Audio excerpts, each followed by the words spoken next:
सभी सुनने वालों को मेरा प्यार भरा नमस्कार। आज की कहानी का शीर्षक है नियति।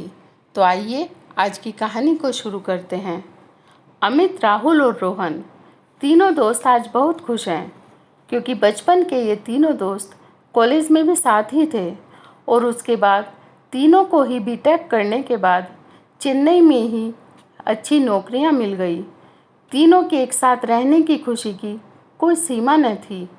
अब तीनों ने चेन्नई में एक अच्छा सा फ्लैट ले लिया और अपनी जॉब पर जाने लगे। शाम के समय तीनों अक्सर घूमने जाते, कभी होटल जाते और कभी बीच पर अपनी शामें गुजारते और कभी कभी सड़कों पर घंटों घूमते रहते। तीनों का जीवन खुशी खुशी बीत रहा था। तीनों अपने जीवन के सभी दुख सुख राज एक दूसरे से शेयर करते। अमित और रोहन दोनों ही स्वभाव से थोड़ा शरारती थे, तो वहीं राहुल कुछ शर्मीले स्वभाव का था, पर फिर भी इसका असर तीनों की दोस्ती पर कभी नहीं पड़ता था। एक दिन राहुल अपने फ्लैट के दरवाजे से निकला तो उसने देखा बराबर वाले फ्लैट से भी एक लड़की निकल रही है। राहुल ने ध्यान से देखा। लड़की बड़ी सुंदर और मासूम सी दिख रही थी और उसकी उम्र लगभग 20-21 साल की थी। दोनों अब लिफ्ट के बाहर आ गए। राहुल को वह लड़की एक ही नज़र में बड़ी भली सी लगी। वह उसकी ओर देखकर मुस्कुराया तो वह भी धीरे से मुस्कुरा दी। दोनों लगभग साथ चलते चलते बाहर आए। तभी राहुल अचानक उसकी ओर पलटा तो देखा वहाँ कोई नहीं था। उसने सोचा शायद वह वापस चली गई। अब अक्सर दोनों की मुलाकात लिफ्ट के आसपास होने लगी। कुछ दिन ऐसे ही निकल गए। एक दिन राहुल ने लड़की से कहा कि मेरा नाम राहुल है, क्या मैं आपका नाम जान सकता हूँ? लड़की ने कहा मेरा नाम नियति है और मैं यहाँ अपने माता पिता के साथ फ्लैट में रहती हूँ।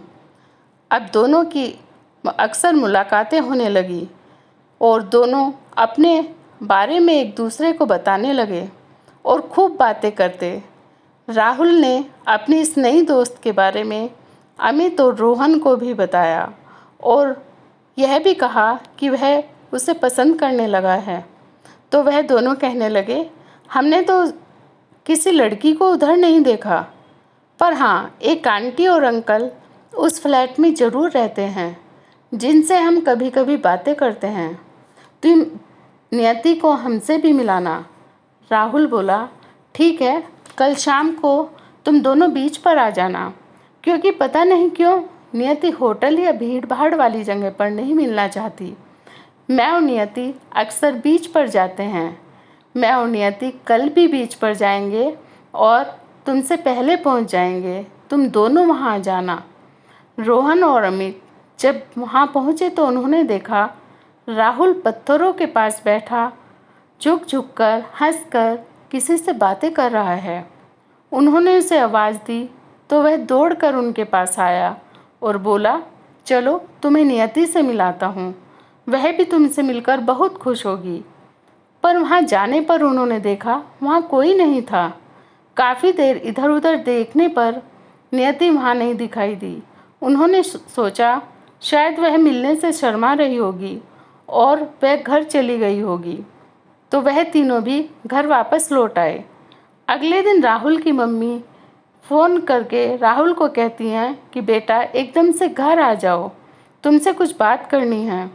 राहुल उनका कहना न टाल सका और घर की ओर चल दिया, पर वह दिल से बड़ा उदास था क्योंकि आते वक्त वह नियति से न मिल सका।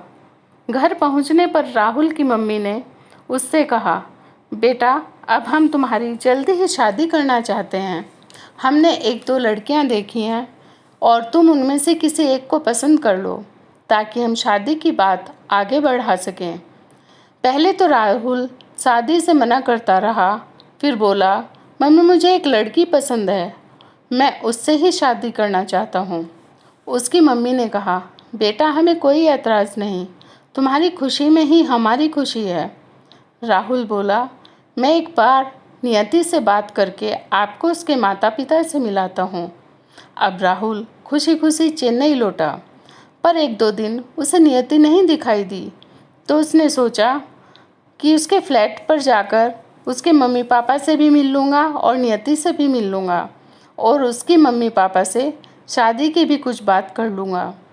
अब शाम को मन में खुशियों और उमंगों के साथ उसने नियति के फ्लैट की घंटी बजाई। अंदर से एक महिला आई। उनके चेहरे पर कुछ उदासी सी थी। उसने पूछा, क्या ये नियति? तो उन्होंने कहा, हाँ, ये नियति का ही घर है।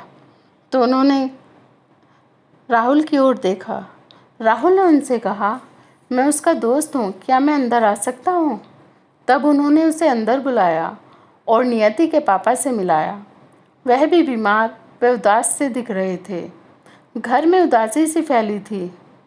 तब राहुल ने अपने बारे में बताते हुए कहा कि मैं और नियति आपस में प्यार करते हैं और मैं उससे शादी करना चाहता हूँ। दोनों ने चौंक कर एक दूसरे की ओर देखा और बोले, बेटा, ये कैसे हो सकता है? ये तुम क्या कह रहे हो? फिर उन्होंने दीवार की ओर इशारा करते हुए कहा, बेटा, उसे मरे हुए तो 3 वर्ष हो गए हैं। राहुल ने दीवार की ओर देखा। वहाँ नियति का हंसते हुए माला टंगा हुआ बड़ा सा फोटो लगा हुआ था, जिसे देखकर राहुल नियति के साथ बिताए लम्हों को याद करता हुआ चकराकर धम से सोफे पर गिर गया।